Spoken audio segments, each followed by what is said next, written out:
The Council of 12 sat in their orbiting station above the dead world of Vexaria Prime, and for the first time in 3,000 years, they knew fear. I was there. My name is Krell, and I served as the junior archiver for the Valtorian Empire, the oldest and supposedly wisest civilization in our corner of the galaxy. I say supposedly because wisdom should have told us not to touch the humans. But pride is a poison that affects every species, even mine. The humans had arrived in our sector only 40 cycles ago. 40. A blink of time for civilizations that measure their histories in millennia. They came in crude ships, broadcasting messages of friendship and trade, their faces split in those unsettling expressions they call smiles. We thought them harmless. We thought them weak. High Chancellor Morex, a towering figure with silver skin that reflected the starlight, had laughed when the human ambassador first appeared before the council. Actually laughed. The sound echoed through the chamber like breaking glass. They want to negotiate trade agreements, Morex had said, his voice dripping with amusement. These creatures who just learned to fold space last decade want to sit at our table as equals. Ambassador Victoria Kane had stood there, small and pale, her dark hair pulled back severely from her face. She did not flinch. That should have been our first warning. We seek only mutual benefit, she had said, her voice steady. We have resources, technology, and a willingness to learn from our elders in this galaxy. The council had dismissed her with barely concealed contempt. They offered the humans a protectorate status, which was really just a fancy word for servitude. 17% of their resources, access to their homeworld for military bases, and complete submission to council law. Kane had taken the proposal back to Earth. 3 days later, she returned with their response, a single word that I will never forget. No. Morex had been furious. The Valtorians do not accept rejection well, and the High Chancellor was the worst of us. He authorized what he called a demonstration, a show of force to remind these upstart primates of their place in the natural order. The Fourth Fleet, 60 warships strong, entered the Sol system on a Tuesday. I know because the humans are obsessed with naming their days, and that particular Tuesday would go down in their history with reverence and rage. The fleet commander, Admiral Zethros, was ordered to disable the human defense platforms around their colonies on Mars and Europa, nothing lethal, just enough to make a point. But Zethros was ambitious and stupid, a dangerous combination. He decided to go further. The bombardment of Luna Station killed 42,000 people. Civilians, mostly. Scientists, children, teachers, engineers. The humans had built a research facility there, studying everything from medicine to music. Zethros vaporized it in 30 seconds.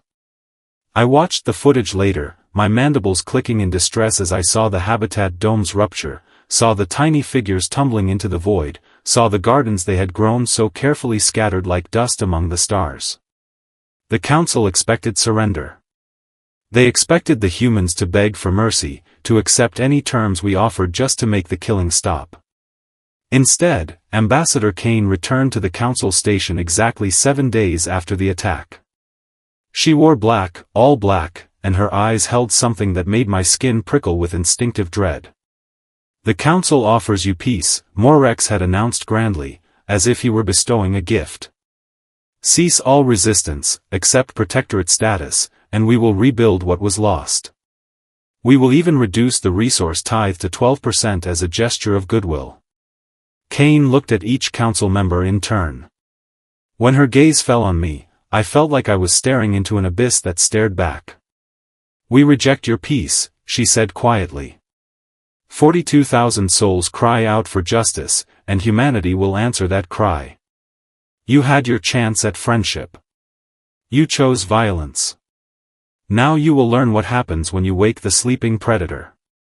She turned and walked out, her footsteps echoing in the sudden silence. Morex had laughed again, but this time it sounded hollow. Predator? They are barely capable of defending their own system. What can they possibly do to the combined might of the council? I wish I could go back and tell him. I wish I could make him understand the mistake we had made. Because 3 weeks later, the human warfleet appeared at the edge of Valtorian space.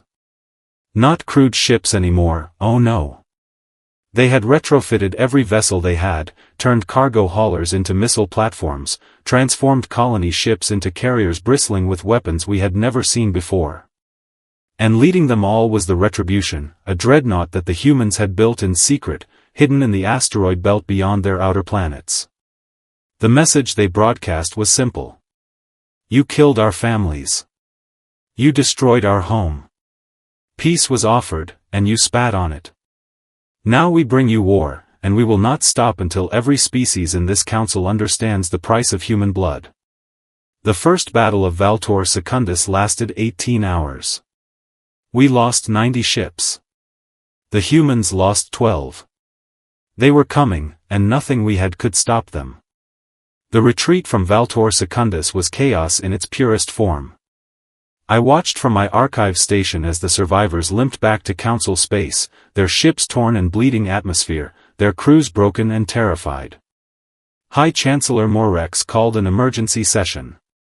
All 12 council members gathered, but now their usual arrogance had evaporated like water on a heated stone. The Krillian representative, a being named Torvas with 6 eyes and skin like burnished copper, was the first to speak. We underestimated them catastrophically, Torvas said, his voice shaking. Their weapons adapt mid-battle. They learn our tactics in real time. It is as if they have fought wars for their entire existence. They have, I said quietly from my position at the data terminal. Everyone turned to look at me. I accessed their historical records, the ones they made public. In the last 5,000 years of their civilization, they have known only 300 years of complete peace. They have been killing each other since before they had written language. The silence that followed was suffocating. Morex slammed his fist on the council table. Then we increase our response. We mobilize the entire council armada. Surely they cannot stand against the combined forces of 12 civilizations. But they could, and they did. The Battle of Kryn Expanse was supposed to be our turning point. 400 council ships, the largest fleet ever assembled in galactic history, waited in perfect formation. We had the best admirals, the finest technology, and 3,000 years of military doctrine. The humans arrived with half our numbers and tore through us like we were made of paper. I will never forget watching Commander Jessica Morgan outmaneuver 3 Valtorian cruisers simultaneously, her ship dancing through weapons fire that should have obliterated her. Or Captain Thomas Wright, who deliberately rammed his damaged frigate into our flagship, screaming something about Luna Station as he breached our shields. They fought like demons, like nothing I had ever witnessed. Every human ship that fell took 3 of ours with it. They did not retreat, they did not surrender, and they absolutely did not forgive. After Kryn Expanse, 6 council members voted to offer unconditional surrender. Morex refused, his pride still burning brighter than his common sense. We cannot bow to these savages, he insisted. If we surrender now, our authority collapses. Every minor species will think they can challenge us. Torvas stared at him with all 6 eyes. Our authority is already gone, Morex. The question now is whether our species survive. The humans gave us 1 week to consider our position. During that week, they captured 17 council outposts without firing a single shot. They simply appeared in orbit, broadcast a message saying that anyone who wanted to live should evacuate immediately, then took control after everyone fled. When the week ended, Ambassador Kane returned to the council station. She looked older now, tired, but her resolve had not weakened even slightly. The council will disband, she announced without preamble. All military forces will be decommissioned. Every species will return to its own territory and govern itself without interference. War reparations will be paid to humanity for the next century, not in resources, but in service. Your scientists will teach ours, your engineers will help us rebuild Luna Station, and your leaders will stand trial for the murders they authorized. Morrex stood, his silver skin flushed with rage. You cannot dictate terms to us. We are the Council of 12. We have ruled this sector for millennia. Kane looked at him with something that might have been pity. You were the Council of 12. Now you are just 12 species who made a terrible mistake. The age of your dominance is over, Chancellor. The age of consequence has begun. And if we refuse? Morrex demanded. Kane pulled up a holographic display. It showed the human fleet, now numbering over 800 ships, surrounding every council homeworld simultaneously.